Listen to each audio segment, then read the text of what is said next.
الحمد لله نحمده ونستعينه ونستغفره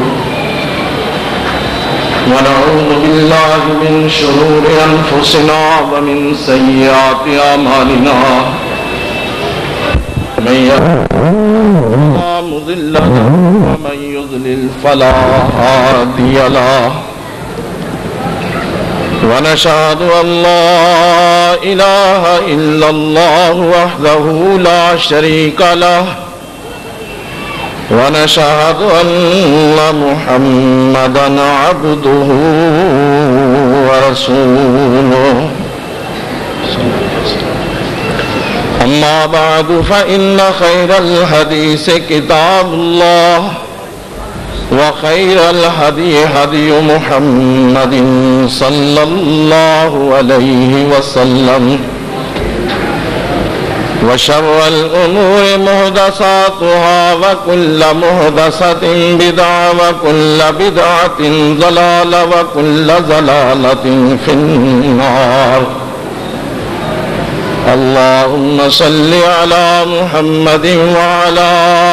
آل محمد كما صليت على إبراهيم وعلى آل إبراهيم إنك حميد مجيد اللهم بارك على محمد وعلى آل محمد كما باركت على إبراهيم وعلى آل إبراهيم إنك حميد مجيد أعوذ بالله السميع العليم من الشيطان الرجيم بسم الله الرحمن الرحيم يا أيها الذين آمنوا اتقوا الله حق تقاته ولا تموتن إلا وأنتم مسلمون يا أيها الناس اتقوا ربكم الذي خلقكم من نفس واحدة وخلق منها زوجها وبث منهما رجالا كثيرا ونساء واتقوا الله الذي تساءلون به والأرحام إن الله كان عليكم رقيبا يا أيها الذين آمنوا اتقوا الله وقولوا قولا سديدا يصلح لكم أعمالكم ويغفر لكم ذنوبكم ومن يطع الله ورسوله فقد فاز فوزا عظيما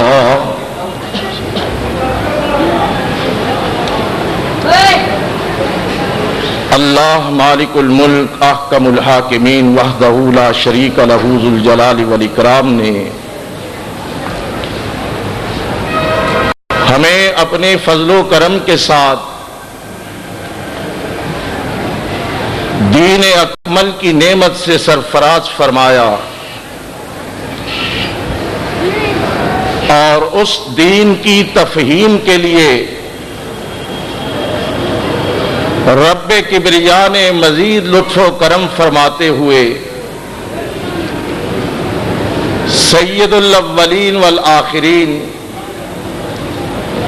محسن انسانیت رہبر کامل و اکمل حضرت محمد رسول اللہ صلی اللہ علیہ وسلم کو مبعوث فرمایا۔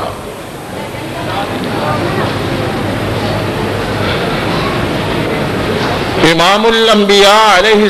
السلام نے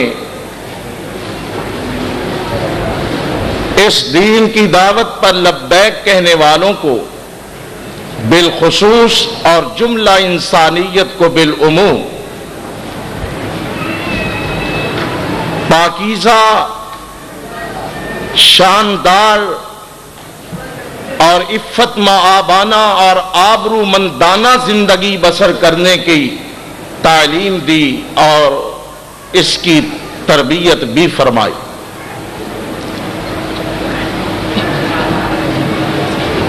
اس دین اکمل میں انسانی زندگی کا کوئی بھی پہلو ہے، مہد سے لے کے لاحت تک زندگی کا کوئی موڑ ہے، ہر موڑ اور ہر مرحلہ میں محسن انسانیت صلی اللہ تعالی علیہ وسلم انسانیت کی رہنمائی کرتے ہوئے نظر آتے ہیں۔ عسر ہو یسر، خوشی ہو یا غمی، دکھ ہو یا سکھ، غرض کوئی بھی کیفیت ہے،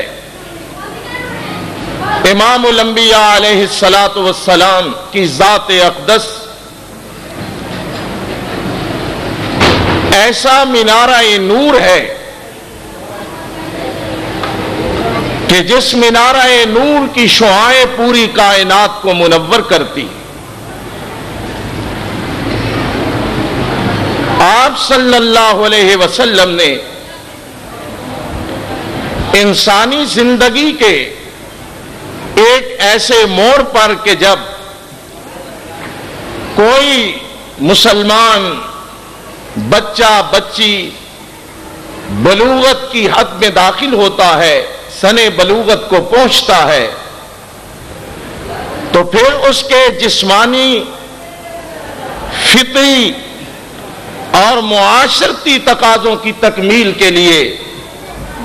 نکاح کا عفت مآبانہ راستہ وضع فرمایا ہے۔ آپ صلی اللہ علیہ وسلم نے نکاح کی بڑی شد و مد کے ساتھ تلقین فرمائی، نکاح کرنے کا حکم دیا، بلکہ آپ نے فرمایا کہ میں خود بھی نکاح کر کے تمہارے لیے بہترین نمونہ کی حیثیت کے ساتھ تمہارے سامنے موجود ہوں۔ اب جو شخص یہ چاہتا ہے کہ وہ پاکیزہ اور انتہائی عفت مآبانہ زندگی بسر کرے، اسے چاہیے کہ وہ نکاح کی میری سنت پر عمل پیرا ہو۔ آپ نے جوانوں کی جماعت کو بھی تلقین فرمائی، بچوں اور بچیوں کے والدین کو بھی تلقین فرمائی کہ جس قدر جلدی ممکن ہو سکے نکاح کے ذریعے اپنے بچوں کو پاکیزہ زندگی بسر کرنے کا راستہ دکھاؤ اور عفت مآبی کا تحفظ انہیں فراہم کرو۔ اس سلسلے میں کتب احادیث کے اندر بہت ساری ایسی روایات موجود ہیں کہ جن میں امام کائنات صلی اللہ تعالی علیہ وسلم نے نکاح کی تلقین فرمائی، بلکہ آپ نے اس انداز کے ساتھ تاکید فرمائی اور اعلان کر کے کہا کہ جو شخص نکاح کی استطاعت اور استعداد رکھتا ہو اور نکاح کے تقاضوں کو پورا کر سکتا ہو، اسے چاہیے کہ وہ نکاح کرے، اور جو استطاعت اور استعداد کے باوجود نکاح سے انحراف اور انکار کرتا ہے، فرمایا اس کا میری سنت کے ساتھ اور میری امت کے ساتھ کوئی تعلق نہیں، میری اس سنت سے انحراف کرنے والا میری امت سے خارج ہے۔ یہ بہت بڑی وعید ہے امام الانبیاء صلی اللہ علیہ وسلم کی۔ اسی لیے آپ علیہ السلام نے بے شمار ایسے صحابہ اور صحابیات جن کو دیکھا کہ وہ مجرد زندگی بسر کر رہے ہیں تو ان کو نکاح کی تلقین کی۔ اور یاد رکھیے، بعض صوفیہ یہ تصوف کے لبادے کے اندر در حقیقت جو روحانیت کی ہی ایک بدترین اور بگڑی ہوئی شکل ہے کہ ہم نکاح نہیں کریں گے اور ہم جناب دنیا سے لا تعلق ہو کر زندگی بسر کریں گے، در حقیقت جب وہ نکاح سے انکار کرتے ہیں تو بدی اور برائی کا کبھی راستہ اختیار کرتے ہیں جس کی لا تعداد مثالیں ہمارے معاشرے کے اندر موجود ہیں۔ بہرحال میں ان چیزوں سے صرف نظر کرتے ہوئے یہ عرض کرنا چاہوں گا کہ آپ صلی اللہ علیہ وسلم نہ صرف کہ ترغیب دیتے اور تلقین فرماتے، بلکہ آپ اس کے لیے اہتمام فرماتے۔ کمزور صحابہ اور صحابیات کی مالی معاونت کے لیے اپنے مخیر صحابہ کرام کو متوجہ کرتے، اور اس طرح کئی ایک گھروں کو اللہ کے پاک پیغمبر علیہ السلام نے نکاح کے ذریعے آباد کیا۔ امام کائنات علیہ السلام جب بھی کسی مسلمان مرد اور عورت کو رشتہ ازدواج میں منسلک فرماتے، اب آئیے دیکھیے طریقہ کیا ہے، اور ہم رسول اللہ کے امتی ہونے کا دعویٰ کرنے والے کن رسومات، کن رواجوں اور کن خرافات کے اندر مبتلا ہو چکے ہیں، جس کی وجہ سے ہماری خوشیاں ہمارے دکھوں میں تبدیل ہو چکی ہے، اور ہم نے اللہ اور اس کے رسول کی تعلیمات سے انحراف کر کے اپنے آپ کو تباہی، بربادی، بے سکونی اور پریشانی کی دلدل کے اندر دنسا دیا ہے۔ اللہ کے رسول علیہ السلام بعض دفعہ ایسے ہوتا، کسی صحابی کو کہتے کہ نکاح کرو، وہ عرض کرتا یا رسول اللہ صلی اللہ علیہ وسلم میرے پاس تو کچھ بھی نہیں ہے۔ آپ فرماتے کچھ بھی نہیں، جو دستیاب ہے۔ آپ صلی اللہ علیہ وسلم فرماتے کہ اگر کسی کے پاس کوئی انگوٹھی ہے تو وہی حق المہر میں مقرر کر کے نکاح کا انعقاد کر دیا جائے، کوئی اور چیز ہے اس کے ذریعے آپ نکاح کا اہتمام فرماتے۔ بعض صحابہ نے کہا اللہ کے رسول ہم غریب ہیں، نادار ہیں، کہاں سے ہم بیوی بچوں کو پالیں گے؟ آپ صلی اللہ علیہ وسلم نے فرمایا میرا حکم ہے نکاح کرو، نکاح کرو گے نکاح کی برکت سے اللہ تمہیں مالی خوشحالی اور رزق کی فراوانی سے مالا مال فرما دے گا۔ یہ نکاح کی برکت ہے، نکاح کی برکت ہے۔ اللہ احکم الحاکمین خوشحالی اور رزق کی فراوانی سے بھی مالا مال فرماتے ہیں۔ بہرحال آپ جب کسی کے نکاح کا انعقاد کرتے تو بڑی سادگی کے ساتھ مسلمانوں کی مجلس کے اندر چند ایک شروط کا اہتمام فرماتے، جن میں بنیادی طور پر ولی کی اجازت، حق المار کا تعین، گواہوں کی موجودگی اور خطبہ نکاح کے ساتھ ایجاب و قبول، بس ان چیزوں کے ساتھ آپ صلی اللہ علیہ وسلم نکاح کا انعقاد کرتے، مسلمانوں کو جمع کرتے، مسجد کے اندر ہی بڑی سادگی اور بڑے وقار کے ساتھ خطبہ نکاح ارشاد فرماتے، اور خطبہ نکاح کے موقع پر بالعموم پیغمبر اسلام علیہ السلام ان 3 آیات کی تلاوت کرتے جو ابھی میں نے آپ کے سامنے تلاوت کی۔ یہ آیات ماس تبرکن یا رسمن تلاوت نہیں فرمائی۔ یاد رکھیے قرآن مجید کا پڑھا جانا باعث برکت ہے، لیکن اس موقع پر اس بابرکت کلام کا انتخاب حکیم الامت صلی اللہ علیہ وسلم کا حکیمانہ انتخاب تھا، اور میں دعوے سے کہتا ہوں جو مسلمان مرد اور عورت ان 3 آیات پر اپنی ازدواجی، اپنی گھریلو زندگی کی بنیاد رکھتا ہے، اللہ کم الحاکمین اسے دنیا میں بھی سکون عطا کرتے ہیں، اور اللہ اسے عاقبت کے اندر بھی کامیابی اور کامرانی سے سرفراز فرمائے۔ یہ 3 آیات در حقیقت اس موقع پر نئے شادی شدہ جوڑے کی رہنمائی کرتی ہے، اور آیتیں 3 ہیں، اور ان 3 آیتوں میں 3 مرتبہ نہیں 4 مرتبہ کہا گیا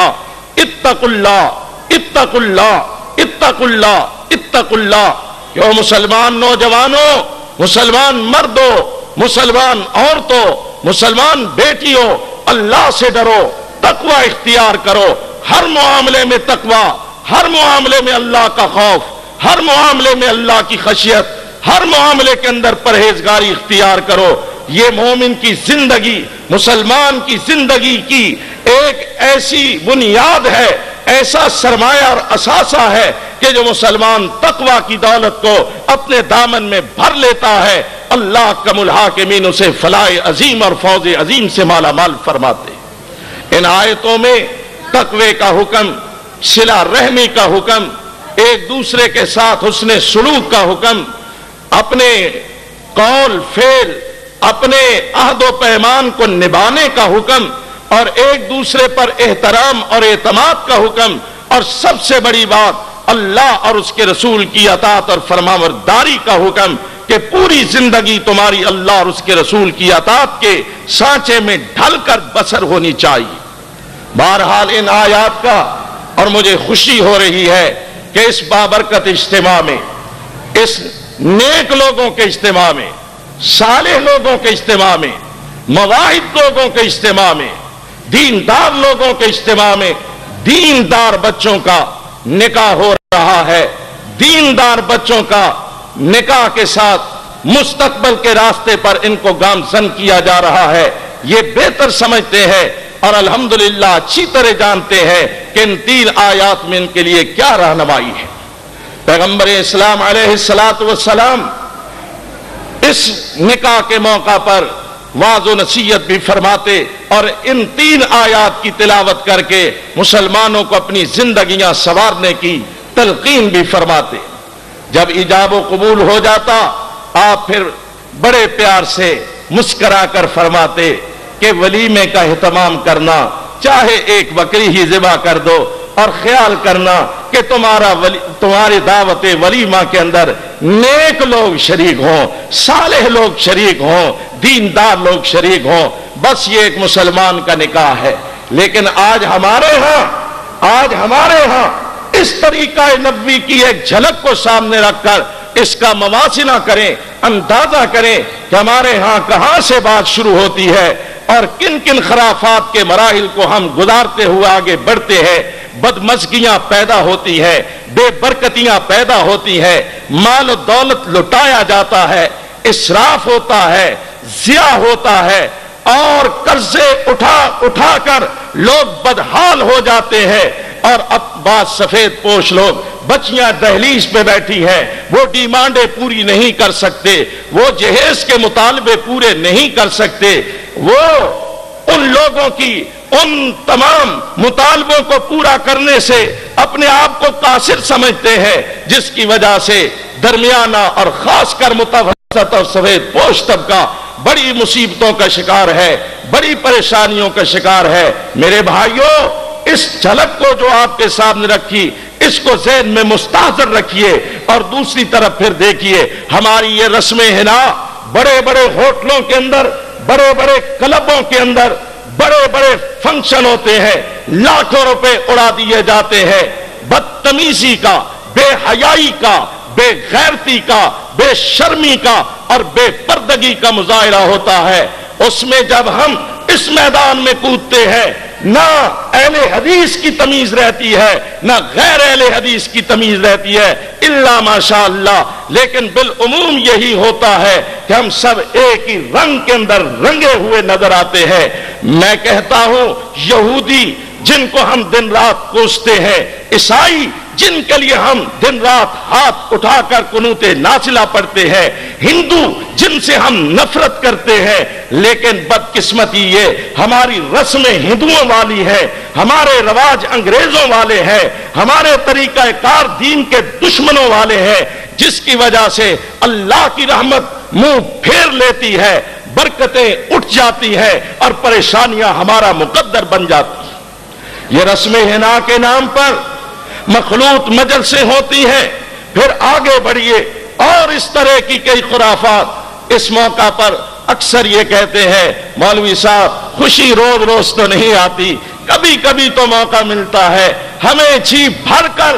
اس خوشی کا اظہار کرنا چاہیے۔ اسلام کسی کی خوشیوں پر قدغن نہیں لگاتا، لیکن اسلام بیرا روی سے روکتا ہے۔ جس طرح عصر حاضر کے اندر روشن خیالی کا ایک تصور پیش کیا جاتا ہے، اور روشن خیالی کس چیز کا نام کہ عورتوں کے کپڑے اتار دو، عورتوں کی ننگی تصویریں، برہنہ تصویریں عام کر دو، عورتوں کو نکرے اور بنیانے پہنا کر سڑکوں پہ دوڑاؤ، میراتھن ریسیں کرو، ناچ